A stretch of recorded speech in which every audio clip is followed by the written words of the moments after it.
എല്ലാവർക്കും നമസ്കാരം. മുന്നോട്ട് പോകൽ മാത്രമല്ല, ചിലപ്പോൾ ജയത്തിനായി, മുന്നേറലിനായി ഒരിത്തിരി പിന്മാറുന്നതും നല്ലതാണ്. ഒരിക്കൽ 4 പർവ്വതാരോഹകർ അവരുടെ ദൗത്യത്തിനായി ഇറങ്ങി. ദിവസങ്ങളുടെ കഠിന പ്രയത്നത്തിന് ശേഷം കുറച്ച് സമയം അവശേഷിച്ചിരിക്കെ അവർക്കൊരറിയിപ്പ് കിട്ടി. ആ അറിയിപ്പ് മറ്റൊന്നുമല്ല, വൈകുന്നേരം 4 മണിക്കകം ആ കൊടുമുടിയുടെ മുകളിൽ നിങ്ങളെത്തണം.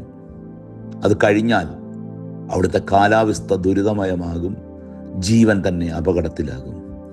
അതുകൊണ്ട് അങ്ങനെ കയറുവാൻ പറ്റിയില്ലെങ്കിൽ നിങ്ങളുടെ ദൗത്യം അവസാനിപ്പിച്ച് തിരികെ പോരുക. ഒരു 3-4 മണിക്കൂറിൻ്റെ ദൂരം മാത്രമേ ഉള്ളൂ. പക്ഷെ കടുത്ത കാലാവസ്ഥ മൂലം അവരുടെ പ്രയത്നം പൂർണ്ണമായി നിർവഹിക്കണമെങ്കിൽ 6-7 മണിക്കൂർ എടുക്കും. കൂട്ടത്തിലെ 3 പേർ പിന്മാറാൻ തീരുമാനിച്ചു. എന്നാൽ ലീഡർ മുൻപോട്ട് പോകാനും തീരുമാനിച്ചു. ആ 3 പേർ കൊടുമുടിയുടെ മുകളിലെത്താൻ 3-4 മണിക്കൂർ അവശേഷിക്കെ അവർ തങ്ങളുടെ ദൗത്യം അവസാനിപ്പിച്ച് തിരികെ പോരുന്നു. എന്നാൽ കൂട്ടത്തിലെ ലീഡർ അതിനൊന്നും വകവെക്കാതെ കൊടുമുടി കീഴടക്കി.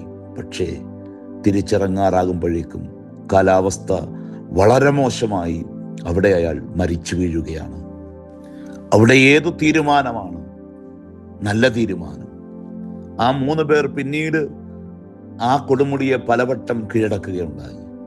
ഓർക്കുക, ചില തീരുമാനങ്ങൾ അത് ഉചിതമാവണ്ണം പിന്മാറ്റത്തിൻ്റെതാണെങ്കിലും എടുക്കേണ്ട സമയത്ത് എടുക്കാൻ നമുക്ക് സാധിക്കണം. അതുകൊണ്ട് തന്നെയാണ് ഞാൻ പറഞ്ഞത്, ജീവിതം എപ്പോഴും മുൻപോട്ട് പോകലല്ല. ചിലയിടങ്ങളിലൊക്കെ ഒന്ന് താഴേക്കിറങ്ങുവാൻ അല്ലെങ്കിൽ ഒന്ന് പിന്മാറാനുള്ള മനസ്സും നമ്മുടെ കയ്യിലുണ്ടായിരിക്കണം. ആദം കിർക്കിൻ്റെ ഒരു ചിന്തയുണ്ട്, when quitting is done correctly it is not giving up, it's making room for something better. ഇത്തിരി പിന്മാറുക എന്നൊക്കെ പറഞ്ഞാൽ, ചിലപ്പോൾ ഇത്തിരി പുറകോട്ട് മാറുക എന്നൊക്കെ പറഞ്ഞാൽ അതിനെ ഉപേക്ഷിക്കുക എന്നൊരർത്ഥം കൂടിയല്ല. കുറച്ചുകൂടി നന്നായി ചെയ്യുവാനുള്ള കരുത്താർജിക്കുക എന്നതാണ്. എത്രയോ ഇടങ്ങളിൽ നിന്ന് ക്രിസ്തു മാറിപ്പോയി ഒറ്റയ്ക്കിരുന്ന് പ്രാർത്ഥിച്ചിട്ടുണ്ട്. എത്രയോ ഇടങ്ങളിൽ അത്ഭുതം പ്രവർത്തിക്കാൻ സാധ്യതയുണ്ടായിരുന്നിട്ടും അവിടെയൊന്നും ചെയ്യാതിരുന്നിട്ടുണ്ട്. അതെന്തിനു വേണ്ടിയാണെന്ന് എപ്പോഴെങ്കിലും നമ്മളൊന്ന് ആലോചിച്ചിട്ടുണ്ട്? അത് താൽക്കാലികമായൊരു പിന്മാറ്റമാണ്. ആ സാഹചര്യത്തെ കുറച്ചുകൂടി മെച്ചപ്പെട്ട രീതിയിൽ അഭിമുഖീകരിക്കാൻ ജീവിത വഴികളിൽ ഇത് അനിവാര്യമാണ്.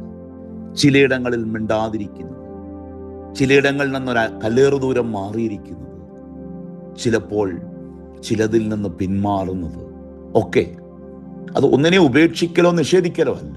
ഒരു വ്യക്തി എന്ന നിലയിൽ കുറച്ചുകൂടി മെച്ചപ്പെടാനുള്ള സാവകാശം അത് നൽകുന്നുണ്ട്. അതുകൊണ്ട് വിജയത്തിലേക്കുള്ള വഴിയിൽ മുൻപോട്ട് പോകൽ മാത്രമല്ല, ചിലയിടങ്ങളിൽ ചില പിൻവലിയലുകളും നമുക്ക് അനിവാര്യമാണ്. ലോകം എന്തു പറയും, മറ്റുള്ളവർ അതിനെ എങ്ങനെ കാണുമെന്നതിനേക്കാൾ നമുക്ക് എത്രത്തോളം അത് കംഫർട്ടബിളാണ് എടുക്കുന്ന തീരുമാനം എന്നുള്ളത് പ്രധാനപ്പെട്ട ഒരാശയം കൂടിയാണ്. നമുക്ക് സുരക്ഷിതമായ, കുറച്ചുകൂടി മികവാർജിക്കുവാൻ തക്കതായ സമയം ആവശ്യമായ തലങ്ങളിലൊക്കെ ഈ പിന്മാറ്റം ജീവിതത്തിൽ അനിവാര്യമായ കാര്യം തന്നെയാണ്.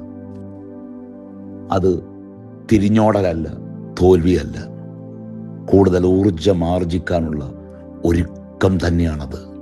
ഗലാത്യർക്ക് എഴുതിയ ലേഖനം 6-ാം അധ്യായം 9-ാം വാക്യം, നന്മ ചെയ്യുകയിൽ നാം മടുത്തു പോകരുത്, തളർന്നു പോകാൻ ഞാൻ തക്ക സമയത്ത് നാം കൊയ്യും. ആകയാൽ അവസരം കിട്ടും പോലെ നാം എല്ലാവർക്കും, വിശേഷാൽ സഹവാസികൾക്കും നന്മ ചെയ്യുക. ഒരു നിമിഷം ഹൃദയ കണ്ണുകളെ കർത്താവിലേക്ക് ഉയർത്താം. കരുണാമയനായ കർത്താവേ, ജീവിത പ്രയാണത്തിൽ നല്ല തീരുമാനങ്ങൾ എടുക്കാൻ ഞങ്ങൾക്ക് കഴിയണമേ. ഞങ്ങളുടെ ആലോചനകളിൽ പരിശുദ്ധാത്മകൃപ ഉണ്ടാകണമേ. മുന്നോട്ട് പോകാൻ മാത്രമല്ല, പിന്നോട്ട് മാറാനും തിരുകൃപ ആവശ്യമാണ്. ഉചിതമായ തീരുമാനങ്ങൾ തക്ക വഴികളിൽ തക്ക സമയത്ത് കൈക്കൊള്ളുവാൻ ദൈവാത്മാവിൻ്റെ വഴി നടത്തിപ്പുണ്ടാകണമേ. ഞങ്ങളുടെ കുറവുകളെ പോക്കണമേ, അനുഗ്രഹിക്കണമേ. ആയത് പിതാവിൻ്റെയും പുത്രൻ്റെയും പരിശുദ്ധാത്മാവിൻ്റെയും നിസ്തുല നാമത്തിൽ തന്നെ ദൈവം തമ്പുരാൻ എല്ലാവരെയും അനുഗ്രഹിക്കട്ടെ.